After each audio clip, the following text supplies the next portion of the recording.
My brother proposed to my fiancée to prove she loved him more than me, but it only proved that he has single-digit IQ, and my parents are on his side. Posted by you/equivalent_ladder 197. My 28M brother Mark, 26M, used to date my fiancée Jen, 26F, a year ago. They were only together for a month before he broke things off with her because he was bored of being in a relationship and never really wanted to settle down anyway. At the time they were dating, I was in a different state, so I had no idea he even had a girlfriend, and I didn't know who Jen was until I met her. Jen and I met at a bar when I moved back in October, and we hit it off really well. She was easily the most beautiful and intelligent woman I had ever met, and we met up a few more times before we made it official. Fast forward to December, and I finally brought her up to my family and suggested they meet her at Christmas. They knew I was in a relationship, but I'm not the most open about my personal life, so I kept details about her to a minimum until I knew how serious we really were. My parents asked to see pictures, and they started passing my phone around the dinner table. Mark saw it and blew up, calling me a crap-smelling brother for dating his ex-girlfriend and demanding that I break up with her. I refused. When I asked Jen about it, she confirmed they had dated and gave me the details about their breakup. It took a few weeks, but eventually, Mark stopped bringing up the fact that I was dating his ex, and I thought he was over it. On Jen's birthday this year, I took her out to a fancy dinner with both of our families and her closest friends, and I asked her to marry me. Mark flipped out again and caused a scene about me proposing to her, which my sisters and I immediately shut down. The incident happened this past weekend. Mark had been pretty quiet about the whole situation for the last 2 months. I didn't see him much and figured he had gone low contact with me, which I had no problem with. Then, he invited Jen and me to a family dinner at his apartment with our parents and sisters. I thought it was weird, but since our parents and sisters were also going, we agreed to attend. The dinner was nice, nothing too fancy, and we moved to the living room to talk. About 30 minutes into the conversation, Mark stood up and said he had an announcement. He gave a long speech about being happy to have his family around for his big moment, then got on one knee and pulled out a cheap ring while asking Jen to marry him. Jen was confused and obviously uncomfortable, demanding that he put the ring away and stand up. My dad tried to grab Mark, but I got to him first and punched him. I won't repeat most of what was said, mostly because I was too angry to listen, but he said something along the lines of wanting to show me that Jen wasn't really into me and just wanted to get back at him. Before things could get worse, my parents rushed me out and promised to talk to him. It's been a few days since it happened, and I'm still pissed off. I don't know what to do at this point. I'm scared Jen might have second thoughts about marrying me because of this. Any advice? Update 2 days later. First, I want to thank everyone for reading. It's been a busy weekend, so I haven't had the chance to reply to many people, but I appreciate all the feedback, even the criticisms. Now for the update, I called Mark and asked him to meet up with me at my place to talk. I told him I would prefer Jen to be there as well, but I was fine with it if he didn't want her around. He agreed to talk to both of us and showed up at my place around noon today. It was pretty quiet for a few minutes before I started the conversation. I apologized for not warning him that I would be proposing to Jen, and I also apologized for hitting him. He said it was whatever, but he appreciated the apology. I told him what Jen had said about their relationship and breakup when I asked her about it, and I asked him to confirm if it was true. I explained that his reactions throughout this whole situation have been extreme, and I wanted to make sure I wasn't misunderstanding their relationship or downplaying how serious they were. He confirmed that they only dated for a few weeks and that he broke up with her because he lost interest. Jen asked if he was acting like this because he still had feelings for her or regretted ending things.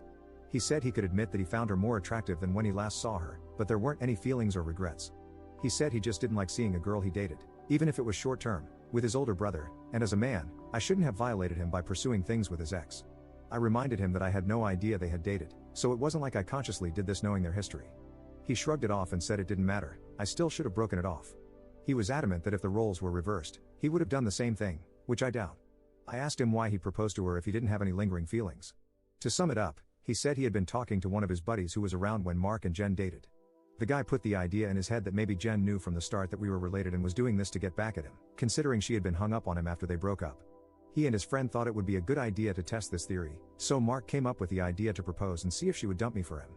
Jen asked him to elaborate on why he thought she was hung up on him, and he told her that he'd heard she was asking about him after the breakup and still hanging out at the places they used to go, so he thought it was a valid assumption. Then, when she randomly showed up with his brother, it affirmed his suspicions. Jen told him she had only asked about him once after the breakup and that she'd been hanging out at those places with friends even before they started dating, so she wasn't going to avoid them because of a breakup. She also said she was offended by the idea that she would stoop so low as to pursue me just to get back at him. He shrugged, gave her a half-hearted apology, but said she had to see it from his point of view. He asked her if she really didn't know, and she told him that she hadn't noticed the resemblance between us until we were in the same room, and since we act nothing alike, it never crossed her mind. He accepted that and said, "Okay." That pretty much wrapped up the conversation. Before he left, he told me I could take back his invite to the wedding because he couldn't bring himself to support our relationship, knowing he used to date her. I told him not to worry about it, as he was most likely going to be uninvited anyway. It's been a few hours since our talk, and I do feel better. My parents aren't too happy about him being uninvited, but they understood that it was a mutual decision and probably for the best. My sisters told me they knew he didn't have a good reason for being a jerk, and they don't blame me for not wanting him at the wedding. As of now, I'm going to limit contact with Mark, and I doubt he'll reach out to me anytime soon either. Second update 2 months later. It's been a while since I last posted, but a few things have happened since my last conversation with Mark. I've been low contact with Mark since then. I haven't called him, and he hasn't called me, and our only interactions have been in family settings. As it stands, my mom is now upset that Mark is still uninvited for my wedding. It started with a comment made during my younger sister Sophie's, 22F, birthday. Her boyfriend of about 4 years proposed to her at the end of the night, and we sat around talking about what she envisioned for her dream wedding. She talked a bit about wanting a destination wedding, her ideas for the cake and dress, and then said something like, "Teddy, I know Mark's banned from your wedding, but you won't care if he comes to mine, right?" I laughed it off and told her I couldn't get mad about her guest list even if I wanted to. My mom gave me this weird look and asked if Mark was still not invited to my wedding. I told her yes, and she got irritated. She said she thought I was joking and accused me of being unreasonable for going through with banning him since he's family. She accused me of holding a grudge just to be petty. I reminded her that Mark and I had agreed he wouldn't come, and I told her this wasn't the time to talk about my wedding since the day was about Sophie. I added that if she or Mark wanted to discuss my wedding, they could call me another time. Sophie also laid into my mom a bit for trying to make her special day about Mark, and my mom dropped the issue. For those of you wondering, Mark wasn't at Sophie's party because he apparently had to work and couldn't make it. A few days later, my mom stopped by my house and said she wanted to discuss my wedding. She asked me why I was so adamant about Mark not coming. She said I shouldn't be so insecure about Mark and Jen's previous relationship and that uninviting him was a step too far. I told her that Mark and I had mutually agreed he wouldn't come, and if he had a problem with it, he could talk to me himself. We got into an argument, and she said that if I wasn't going to re-invite Mark, she wouldn't be coming either because I was ostracizing her son. I shrugged and told her if that's what she wanted, she could toss her invite in the trash because I wouldn't beg her to be there. She asked if I would really be okay with her not attending, and I told her it wouldn't be the first time she missed one of my events because of Mark. She said I was being a prick for throwing her past mistakes in her face, and she stormed out. After that, I started getting messages and phone calls from her and a few family members, saying I was in the wrong and urging me to invite Mark just to keep the peace. Jen has also been getting messages from my mom, asking her to talk to me and get me to change my mind, but as far as I know, Jen hasn't been responding. So far, most of my mom's side of the family is standing in solidarity with her and not attending, while my dad and his side of the family, which is just my aunt, uncle, and their 2 kids, agree with me and are still coming. My sisters are also still coming to the wedding, and of course, Jen's family will be there too. I also talked to Mark about it and asked if he had a problem with not being invited. He said he had uninvited himself in the first place and didn't understand why everyone was making such a big deal, since he still doesn't want to go. He told me to leave him out of the fighting because he's not involved, and he said he'd tell my mom the same. As of now, I'm back to being low contact with my mom, but my dad and I are still on decent terms. I'm still deciding whether to re-invite my mom and her side of the family, if they change their minds about the boycott, but the chances are low, and I've told my dad this, which he understands. For now, Jan and I have started looking into downsizing the venue since the guest list is significantly smaller. Third update 3 weeks later. My mom is now uninvited from the wedding indefinitely. About 2 weeks after she decided not to come, she stopped by and said she wanted to clear the air and talk about everything. We agreed and invited her in to join us for dinner. Jen made her a plate of food, and I asked if she was still planning on not coming to the wedding. She said that while she wanted to attend, she couldn't get over me not inviting Mark because of a simple mistake. I reminded her that his simple mistake was proposing to my fiance while I was sitting less than 3 feet away from him, and she said it was just a joke. Jen then asked why she wanted to talk if she was still maintaining the same stance on Mark coming to the wedding. My mom said she wanted to talk to Jen and was hoping Jen would hear her out and convince me to invite Mark again. Apparently, she assumed I was at work and that she could catch Jen alone. Jen politely told her that while she understood her thought process, she wouldn't have had that conversation without me present since this involves my brother. My mom made a comment along the lines of Jen being spineless and unable to have a conversation without me thinking for her, which started a heated back and forth between the 3 of us. Eventually, Jen told her to leave. As Jen got up and walked towards the door, my mom followed, still screaming at her. By this point, she was yelling about Jen tearing our family apart. While Jen was unlocking the front door, my mom grabbed her by the hair and pulled her to the ground, still screaming. She hit Jen and tried to claw at her face, so I dragged my mom off of her and threw her outside. She banged on the door for a few minutes while I made sure Jen was okay, then she left and called both of us repeatedly. When I was sure Jen was alright, I texted my mom and told her not to bother reaching out again because we would never speak to her again. I called my dad and sisters to tell them what happened. My dad was surprised and tried to make excuses, saying she'd been stressed about the whole situation for a while. My sisters said they knew she'd snap eventually since she's always been a crazy B-word, and they offered to come over to make sure Jen was okay. I asked Jen if she wanted to press charges, but she declined, saying she just wanted to cut contact with my mom for good. I told her that part was obvious, but she should still talk to the police since she was physically assaulted. However, Jen doesn't want my mom to get arrested.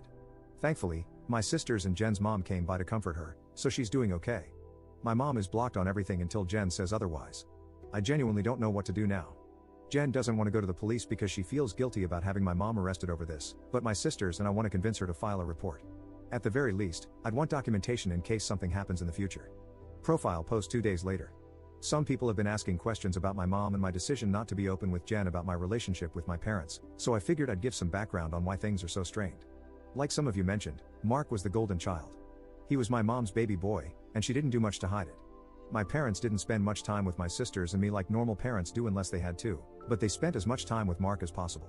They would take him shopping while we stayed with a sitter, or bring him home his favorite food and toys when they shopped alone. He usually got better things compared to the rest of us, like new, expensive clothes while ours were thrifted, or new toys just for him, whereas we had to share older toys with each other. If my sisters and I got gifts, they were for us to share, but my mom made it clear that Mark's things were only for him, and we weren't allowed to touch them.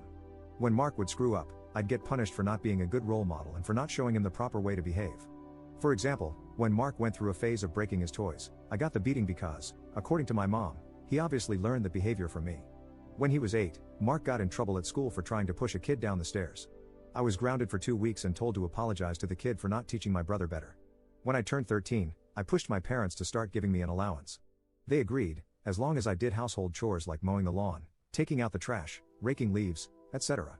It was usually around $25 a week to help me start saving. Mark saw that I was getting money and begged my parents for an allowance too. Instead of making him work, $10 of my allowance was given to him each week because we were doing such a good job with our chores, which he never helped with. Whenever I asked him to pitch in, he'd tell me it wasn't his job to do chores, so why should he bother? It was around this time that I started really distancing myself from my brother. By the time I entered high school, we only talked to each other when we needed small favors or when we absolutely had to. I got my first job when I turned 17 because I wanted to finally get my own car and earn money that my parents couldn't force me to give to Mark.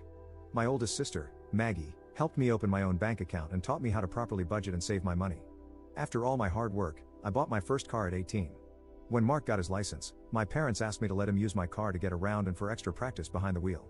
Reluctantly, I agreed, and for a while, the arrangement worked fine. Mark used my car when I didn't need it and helped maintain it. However, when he expressed wanting my parents to buy him his own car, my mom came to me and told me I should give him my car because he needed it more. When I refused, she threatened to kick me out. We had a big fight that night, which ended with her giving Mark my car and taking me to transfer ownership to him within the next few days. Since I didn't have anywhere else to go at the time, I just sucked it up and signed it over. When I graduated high school, both of my parents skipped the ceremony because Mark didn't want to sit through a long event just to see me get a piece of paper, and my mom didn't want to leave him alone for the night.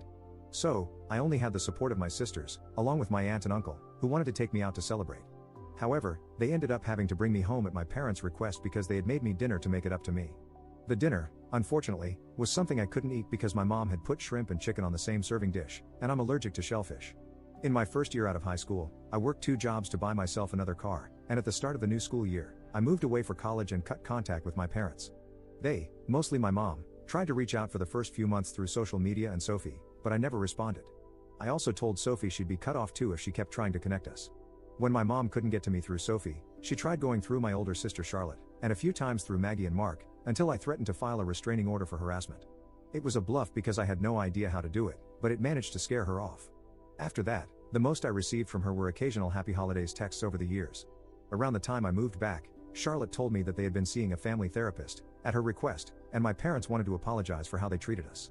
I was hesitant, but I agreed as long as they were genuine, and the reconciliation process started when I moved back home. That doesn't even scratch the surface of everything they put me through, and it took a lot for me to even begin letting them back into my life. When I met Jen, I wasn't sure where my relationship with her was going or where things stood with my parents. I didn't want to mention my family at all, mostly because I was prepared to cut contact again if needed. Jen was understanding that it was a sore subject and didn't press for more details. I hope this helps shed some light on some of the questions I've been seeing pop up. 4th update 17 days later. I want to thank everyone who's taken the time to give me advice on what to do going forward, as well as all the kind messages and comments I've received over the past few days/weeks. Jan and I have read the comments together, and we appreciate everything. To answer the most common question about why I chose to reconnect after everything, the short answer is that I would do anything for my sisters. Charlotte wanted the entire family around for the birth of her first child and to help her adjust. She didn't want part-time aunts and uncles who would only visit her kid during birthdays and holidays. She was never the type to ask for much of anything growing up, so when she asked if I would be willing to try for her, I agreed because it would make her happy. I also think part of me hoped that maybe my parents had changed. I don't regret trying to reconcile, either. My parents are still terrible, but I met the love of my life, so I call it a win. A few people wanted to know if there's an update, so here we go. Sorry if it's a bit messy or confusing, a lot has happened. We filed a report with the police and were told that, even though Jen doesn't want to pursue anything, it's not up to us to decide whether it goes further, though they would keep our preference in mind. We provided solid evidence of the assault, including pictures of Jen's face and texts between my mom and dad about what happened. We were advised to report and document any future incidents involving my mom, in case anything else happens. Considering where we live, I doubt it'll go anywhere, but at least it's on record. I received about 100 angry text messages from my mom, which tells me they at least spoke to her about the incident. My mom tried to corner me as I was leaving work and screamed at me about trying to ruin her life. She kept yelling that I was an awful son for trying to get her arrested over a small misunderstanding and that she didn't understand what she'd done to deserve being punished like this. I told her that if she didn't want to be in legal trouble, she shouldn't have hit Jen. She demanded that I tell the police to drop the report, which I refused. I reminded her of what the officer said about it being out of my hands. She had a tantrum in the parking lot and hit me a few times, just on the chest and arm, before security intervened and escorted her off the property. I had to talk to my boss about the incident, but luckily, she was understanding after I explained everything that was going on. When I got home, I told Jen what happened. She was upset and asked that we discuss our plan for dealing with my family moving forward. It was a long talk, but we took the advice of some Redditors and decided to go completely no contact with my family, aside from my sisters. We agreed that having them in my life is adding unnecessary stress for both of us, and we aren't even married yet. Jen said she wanted to consider moving away to put some distance between us and my family. She explained that she had tried to stay out of my family issues because it wasn't her place, but she refuses to deal with my mom's behavior or my dad enabling her abuse any longer. A lot more was said, too much to include in this post, but I agreed with her that they were more trouble than they're worth, and I don't want to put up with this anymore either. I also agreed to start therapy, and Jen is helping me find a therapist. I decided to call my dad after our talk and let him know that I would be going no contact. He didn't answer the first time I called, so I left a message asking if we could have a long conversation. When he called back, he asked if it was okay for my mom to be part of the conversation. I told him it was fine, since she needed to hear what I had to say too. The conversation went about as well as you'd expect. I told them both that Jen and I are cutting them out of our lives. My dad demanded to know why I would do something like that after going through all the trouble of repairing our relationship. I explained that this whole situation with Mark has shown me that nothing is truly repaired between us, and as far as they're concerned, the world revolves solely around my mom and my little brother. I told them that their continued favoritism toward Mark has brought our relationship to a point of no return, and I wasn't interested in holding on to a failing relationship anymore. I explained that I agreed to reconcile for Charlotte's sake, but I don't appreciate all the disrespect toward Jen and me, and I won't put up with it anymore for both our sakes. To my mom specifically, I said I was tired of her using me as a scapegoat for her bad parenting and for Mark's attitude. I also told her that I would never forgive her for what she did to Jen, nor for what she did to me and my sisters growing up. She started to say that I should move on like my sisters have, but I cut her off and told her she should take their forgiveness and move on because she would never receive it from me, especially after everything she's done these past few weeks. She started crying and asked how I could treat her like such a villain. I told her that she could only be upset with herself because I've done nothing wrong. She cried harder and said she regretted having me and that I've only tried to ruin her life. This started a heated argument between my mom and Jen once again. Jen told her, in much more colorful words, that she was disgusting, along with plenty of other choice names, for saying something like that to me. I'm not sure if my mom left the room or just decided to stay quiet, but she stopped talking once Jen finished. My dad said he wasn't okay with being shut out of my life and asked me to try to understand my mom's point of view. He said she was also struggling because her kids were at odds, and I was being unfair by punishing her for her struggles with raising and caring for us. The last thing he said was that we were a family, and I shouldn't let past mistakes stop us from moving forward together. I told him that the only people my mom ever cared for were Mark and herself, and there was nothing he could say or do to change my mind. I told him it was up to him whether or not he kept my number, but I would be blocking both him and my mom everywhere, and I wouldn't be reaching out again. Then I hung up. Afterward, I sent a long email to my entire family, uninviting everyone except my aunt, uncle, and sisters from the wedding, with a link to my posts attached. I hadn't cried in a long time, but Jen held me while I cried after writing the email, reassuring me that we would be okay. My sisters also reached out to me after reading the email.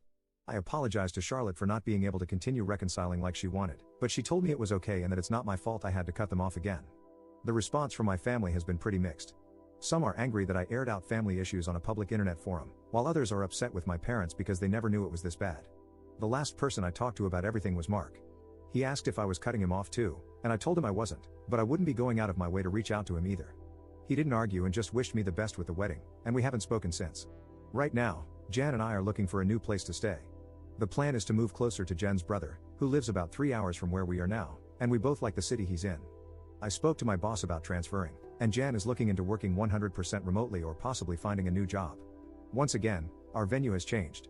Since the guest list is significantly smaller, my future brother-in-law is considering letting us use his lake house for the wedding. I don't plan to post any more about this unless something drastic happens, at least not until the wedding, because I want to move on with life. Thanks, and happy holidays. Fifth update 10 months later. Hey everyone, it's been a while since I posted here. Things have been busy, but I saw a few requests for an update. It's small, but here it is. I have a wife and a newborn daughter now. We found out Jen was pregnant around the time of my last post, which pretty much kicked us into overdrive as far as moving away and starting fresh in a new place.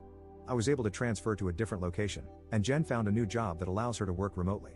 We got married 4 months ago at her brother's lake house. We didn't plan to have the ceremony so soon, but we didn't want to wait for the baby to arrive before getting married. Jen also found a dress she fell in love with and didn't want to outgrow it. It was a small ceremony with mostly her family present, but my sisters, aunt, and uncle attended as well. I know some people probably expected to hear about a huge blowout at the wedding, but honestly, it was easily one of the best days of my life. My daughter was born early last month. She's beautiful, happy, and healthy, and Jen is doing well too. The last stretch of the pregnancy was hard on her, both emotionally and physically, but she's been doing much better since giving birth. She's seeing a doctor regularly during this postpartum phase due to complications she had during the pregnancy, but so far, there haven't been any major health concerns. Aside from complaining about the doctor visits, I don't think I've seen a frown on her face since we brought our daughter home. As for my parents, I haven't heard from my dad, but my mom did reach out a few days after the wedding. Apparently, my uncle sent them some of the photos taken at the wedding. My mom made a fake Facebook page and started spamming Jen and me with angry messages about being excluded from both the wedding and Jen's pregnancy. She went on a lengthy tirade about being entitled to be part of her grandchild's life and how unfair it was that she wasn't allowed to be present in our lives. She asked to visit us, demanded that we visit her, and even asked to be in the delivery room, all of which I quickly shut down. I screenshot everything and emailed it to myself in case I need it for a restraining order in the future, then I blocked her. I haven't heard from her since, but I know she's been harassing my sisters to get them to talk to us on her behalf. I don't know what, if anything, they're doing about it, but I made it clear that Jen and I have nothing to discuss with her. For everyone wondering if Mark and I have been in contact, the answer is yes. He called after we came back from our honeymoon to congratulate us on the wedding and the pregnancy. We had a long talk about everything that happened. I won't go into detail, but we both got to say a lot, and he offered both me and Jen what feels like a sincere apology for what he did. We've been texting a bit here and there since, mostly just small talk and life updates. He did invite me to have a drink with him the next time I'm in town. I don't know if I'll accept, but I told him I'd think about it. Thanks to everyone for the support and well wishes you've given us. Sorry if this update was a bit all over the place. Edit. Just to clear it up before anyone asks, Mark doesn't know where I live and likely won't know in the future. If he chooses to give updates about my life to my parents, that's his choice, but I won't give him any details that could help them show up unannounced. Unfortunately, even if we're able to form some sort of relationship, I'll never be able to fully trust him.